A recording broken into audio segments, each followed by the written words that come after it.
കേരള സർവകലാശാലയിൽ നമ്മൾ എത്രയോ ദിവസങ്ങളായി കണ്ടുകൊണ്ടിരിക്കുകയാണ് മോഹനൻ കുന്നുമേൽ എന്ന് പറയുന്ന VC-യെ ഉപയോഗിച്ചുകൊണ്ടുള്ള ചാൻസലറുടെ നീക്കങ്ങൾ, സംഘപരിവാർ അനുകൂല ഇടപെടലുകൾ നടത്തിക്കൊണ്ടിരിക്കുന്നത് നമ്മൾ കണ്ടുകൊണ്ടിരിക്കുകയാണ്.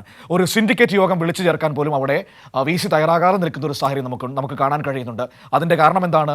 സിൻഡിക്കേറ്റ് യോഗം വിളിച്ചാൽ VC ഇതുവരെ എടുത്ത നിയമവിരുദ്ധമായ എല്ലാ തീരുമാനങ്ങളും ചോദ്യം ചെയ്യപ്പെടും, അത് റദ്ദു ചെയ്യപ്പെടുന്ന രീതിയിലേക്ക് കാര്യങ്ങൾ പോകുമെന്ന് VC-ക്ക് അറിയാം.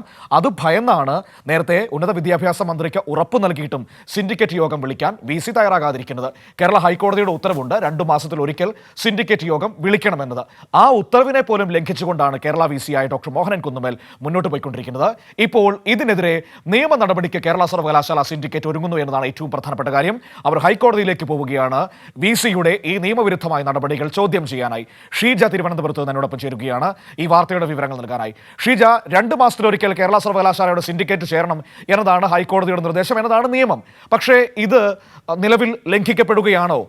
2 മാസം കഴിഞ്ഞോ ഇപ്പോൾ സർവകലാശാലയുടെ സിൻഡിക്കേറ്റ് യോഗം വിളിച്ചു ചേർത്തിട്ട്? താൻ എടുത്ത തീരുമാനങ്ങളൊക്കെ റദ്ദു ചെയ്യപ്പെടും, ചോദ്യം ചെയ്യപ്പെടും എന്ന ആശങ്ക ഉള്ളതുകൊണ്ടാണോ ഈ സിൻഡിക്കേറ്റ് യോഗം വിളിച്ചു ചേർക്കാൻ VC മടിക്കുന്നത്? തീർച്ചയായും മനു, ഏതായാലും കേരള സർവകലാശാലയിൽ നമുക്കറിയാം വലിയ തോതിലുള്ള നിയമവിരുദ്ധ നീക്കങ്ങൾ തന്നെയാണ് വൈസ് ചാൻസലർ ആയിട്ടുള്ള മോഹനൻ കുന്നുമേൽ നടത്തിക്കൊണ്ടിരിക്കുന്നത്. ഇതിൽ വലിയ രീതിയിലുള്ള എതിർപ്പും വിയോജിപ്പും ഒക്കെ സിൻഡിക്കേറ്റ് അംഗങ്ങൾ അറിയിച്ചിരുന്നു. ഏറ്റവും ഒടുവിലായി അവർ സിൻഡിക്കേറ്റ് യോഗം അടിയന്തരമായി വിളിച്ചു ചേർക്കണമെന്ന് ആവശ്യപ്പെട്ടിരുന്നു. അതിന് VC മോഹനൻ കുന്നുമേൽ തയ്യാറായില്ല. കേരള സർവകലാശാലയുടെ ചട്ടം അനുസരിച്ച് സിൻഡിക്കേറ്റ് യോഗം 2 മാസത്തിൽ ഒരിക്കൽ ചേരണം എന്നുള്ള ാണ്. പക്ഷേ ഇപ്പോൾ 2 മാസം പിന്നിട്ടിരിക്കുന്നു. ഈ മാസം 26 അതിന്റെ അവസാന തീയതി എന്ന് പറയുന്നത്. 26 കഴിഞ്ഞ് ഇന്നിപ്പോൾ 28 ആയിരിക്കുന്നു. പക്ഷേ ഈ സിൻഡിക്കേറ്റ് യോഗം വിളിക്കണമെന്നുള്ള നിർദ്ദേശം, അവരുടെ ആവശ്യം, അത് അംഗീകരിക്കാൻ വൈസ് ചാൻസലർ തയ്യാറാകാത്ത ഒരു സാഹചര്യമാണ് നിലവിൽ ഉള്ളത്. ഈ ഒരു പശ്ചാത്തലത്തിലാണ് ഏതായാലും സിൻഡിക്കേറ്റ് അംഗങ്ങൾ വിഷയത്തെ നിയമപരമായി തന്നെ നേരിട്ട് മുന്നോട്ട് പോകുക എന്നുള്ളൊരു തീരുമാനം എടുത്തിരിക്കുന്നത്.